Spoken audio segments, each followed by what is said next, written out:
हमारे पंढरपुर के श्री नामदेव जी महाराज नित्य जाते और ठाकुर जी को जाकर के रोज बोलते, ठाकुर जी मेरे घर कभी जीमने आओ।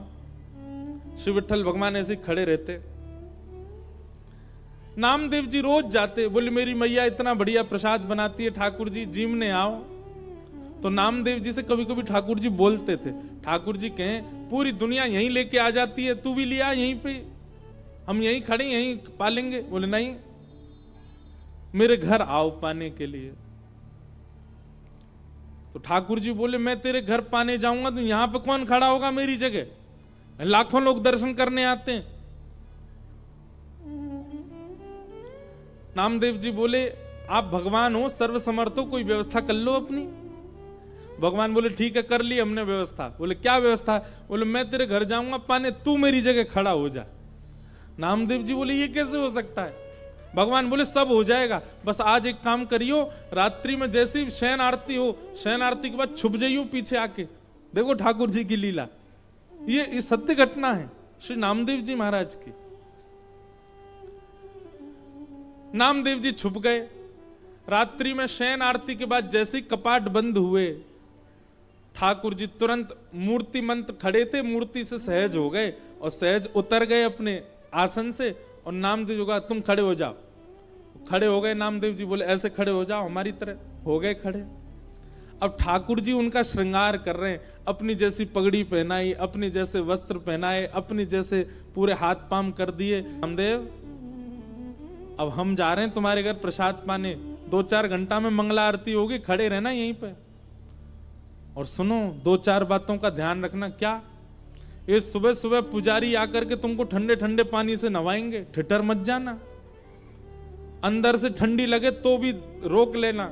नामदेव जी बोले वो कैसे रोकूंगा? बोले हम नहीं रोक रहे इतने साल से, रोज रोज हमको भी नवा देते हैं सुबह 4 बजे, हम भी तो अपनी कंपन होता रोकते हैं उसको। और सुनो फिर दूध से नवाएंगे तुमको, उसके बाद शहद डालेंगे तुम्हारे ऊपर। और फिर कभी पंढरपुर जाओ तो हमारे कहने से वहां की काकड़ा आरती, तो काकड़ा आरती में क्या करते हैं, दूध से जल से सबसे स्नान करने के बाद फिर ठाकुर जी को मुंह पे मक्खन लगा देते हैं, इतना सारा मक्खन मुंह पे। तो ठाकुर जी बोले स्नान आदि के बाद तुम्हारे मुंह पे मक्खन लगाया जाएगा, तुम्हारा मन तो करेगा कि मैं खा लूं, लेकिन जीभ निकालना नहीं बाहर, उसको लगे ही रहने देना। नामदेव जी बोले फिर तुम्हारा श्रृंगार होगा। और श्रृंगार के बाद पंढरपुर में हर दर्शनार्थी को अधिकार है कि भीतर मंदिर में जाके ठाकुर जी के चरण छू सकता है, अपना सिर वहां रख सकता है, सबको छूने का अधिकार है। बोले दुनिया भर के लोग तुम्हारे सामने आएंगे, सब लोग आकर के तुम्हारे चरणों में प्रणाम करेंगे, अपने दुख दर्द बताएंगे, सबकी सुन लेना, पूर्ण किसी की मत करना। तुमको दया भी आएगी, कोई रोता हुआ भी आएगा, कोई बहुत ज्यादा विचलित भी आएगा। नामदेव जी बोले क्यों पूरा नहीं करूं? वो सबका विधान बना हुआ है, वो सब काम हमारे लिए छोड़ दो, किसको क्या देना क्या नहीं देना। तुम बस कहीं ऐसा नहीं कि यहाँ खड़े होके कोई रोता हुआ आया उसके आंसू पोंछने लग जाओ, कहीं तुम जरा भी हिल गए तो पुजारी पंडा बहुत मारेंगे, सब कहेंगे कहां गए हमारे ठाकुर जी, कौन खड़ा हो गया आके। नामदेव जी बोले जो आ गया, बढ़िया निमंत्रण दिया भोजन का, मैं तो बंध गया यहाँ पे। बोले हाँ रोज आ जाते हो भोजन करने, आओ अब जा रहे हैं हम भोजन करने, खड़े रहो यहीं पे। और श्री पंडरीनाथ श्री साक्षात द्वारिकाधीश अर्धरात्रि में नामदेव के घर गए, अकेले। द्वार खटखटाया, मां अंदर से चिल्लाती हुई ए नामा, पूरे दिन मंदिर में पड़ा रहता है, आधी रात में आता, सब सो रहे हैं यहां पर। जैसे ही द्वार खोल करके देखा, आहा सुंदर श्री पंडरीनाथ भगवान द्वार पर खड़े हैं, स्वर्ण का मुकुट पहना है, स्वर्ण के आभूषण पहने हैं, कंधे पर हाथ रख करके मधुर कटाक्ष नेत्र हैं ठाकुर जी के, मंद मंद मुस्कुरा रहे हैं। नामदेव जी की माता जी तो विट्ठल, हाँ मैया मैं ही आया हूं विट्ठल। नामदेव रोज निमंत्रण लेके आता, मेरे घर प्रसाद पाने आओ, मैं आ गया।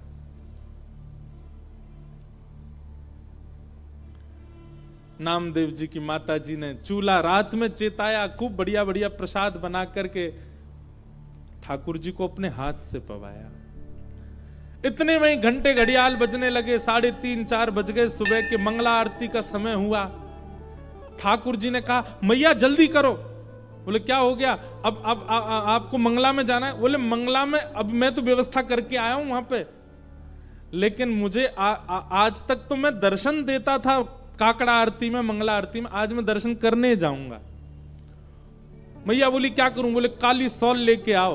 और मैया सॉल लेके आई। ठाकुर जी ने अपने मुकुट उकुट उतार करके, आभूषण उतार करके, और काली सॉल में बढ़िया स्वयं को लपेट लिया, किसी को पहचान में नहीं आवे। कारे कारे तो ठाकुर जी हैं, काली सॉल और ओढ़ ली। अब तो निकल पड़े, दौड़ के जा रहे हैं देखने के लिए नामदेव कैसा लग रहा है मेरे स्थान पर खड़ा होके। दर्शनार्थी लाइन लगा करके खड़े थे, उन्हीं में ठाकुर जी खड़े हैं और दूर से ही निहार रहे हैं। नामदेव जी चुपचाप नेत्र बंद करके, हाथ बिल्कुल कमर पर, जैसे पंडरीनाथ भगवान खड़े होते हैं बिल्कुल वैसे ही खड़े हैं। और ठाकुर जी दूर से ही देख करके नामदेव की बलियां ले रहे हैं। आहा मेरो नामा कितना अच्छा लग रहा है। गर्भगृह में जैसे ही ठाकुर जी पहुंचे, ठाकुर जी के आते ही नामदेव जी को पता चल गया कि ठाकुर जी आए हैं। सो नामदेव जी मन में सोचे सब प्रणाम कर रहे हैं, कि ठाकुर जी प्रणाम नहीं कर ले मुझको, मैं कैसे रोक पाऊंगा? ठाकुर जी प्रणाम कर रहे हैं। ठाकुर जी गए, नामदेव जी को देखा, नामदेव जी को देख करके जैसे ही नीचे सर झुकाया, नामदेव जी के नेत्रों से आंसू गिरने लगे। नाथ ये कैसी लीला कर रहे हो आप? बलैया लेने लगे। अद्भुत हैं बंधुओं ठाकुर जी। ठाकुर जी जैसा प्रेम कौन कर सकता है? अपने भक्त को अपने स्थान पर खड़े होकर उसके दर्शन करने आए हैं। पहले तो खूब बलैया ली, और फिर उसके बाद ठाकुर जी बोले ए नामा तुझे नोच के भाग जाऊं? तू जोर से चिल्लाएगा, पंडित पुजारियों को पता चल जाएगा। नामदेव जी बोले ऐसा मत करो, मैं किसी को बताऊंगा कि आपने मुझे खड़ा किया, कोई मानेगा और नहीं। ठाकुर जी चिढ़ा रहे हैं नामदेव जी को, नामदेव जी घबरा रहे हैं। ऐसी लीला, इसको कहते हैं रास। क्या कहते हैं? रास। ये लीलाएं जब ठाकुर जी आपके लिए सहज हो जाते हैं, ठाकुर जी आपको प्रायोरिटी देने लग जाते हैं, ठाकुर जी आपके लिए यह भूल जाते हैं कि वे परमात्मा हैं, इसको कहते हैं रास। रास का मतलब नाचना नहीं होता। रास का मतलब इन गोपियों के लिए ठाकुर जी सहज हो गए। इन गोपियों के लिए ठाकुर जी ने अपना परमात्म भेष त्याग दिया। इन गोपियों के लिए ठाकुर जी सरल बन गए, दीन बन गए, इसीलिए उसको रास बिहार कहा। गोपियां अपने अपने घरों में, ये गोपियां सामान्य नहीं है बंधुओं, ये त्रेता युग के समस्त दंडकारण्य वन के संत हैं, जो राम जी से मिलने की प्रतीक्षा कर रहे थे। तब हनुमान जी ने जाकर के इनसे कहा आप सब लोग प्रतीक्षा मत करो, केवल राम जी का चिंतन करते करते अपने देह का त्याग करो। आप सब संत ही द्वापर में ब्रज में गोपी बनकर के प्रकट होगे, तब राम जी कृष्ण बन के आएंगे और आप सबके साथ रास बिहार करेंगे। आप सबको वो सुख प्रदान करेंगे जो एक प्रियतम प्रियतमा का होता है। आपके गले में अभी तो राम जी भगवान है, आप सब संतों केवल प्रणाम तक अधिकार होगा, लेकिन द्वापर युग तक प्रतीक्षा करोगे तो एक प्रियतम के भाव से ठाकुर जी आपके गले में गलवैया डाल के रास बिहार करेंगे, वो सुख प्रदान करेंगे जो किसी को नहीं मिला। तब से दंडकारण्य वन के संत वही द्वापर में ब्रज की गोपी बनकर के आए, और जैसे ही कृष्ण प्रकट हुए नंदरानी के भवन में, गोपियों ने जैसे ही श्री कृष्ण को देखा, नन्हे से कन्हैया को देखते ही सब गोपियों को याद आ गया कि अरे हम तो पूर्व जन्म के संत हैं और ये साक्षात राम जी ही कृष्ण बनकर के आए हैं हमारे साथ रास बिहार के लिए। अब सब गोपियां प्रतीक्षा कर रही हैं ये कब उस भाव में आएंगे कि हमारे साथ रास करें। और आज वही दिन आया। 7.5 वर्ष के श्री ठाकुर जी हो गए।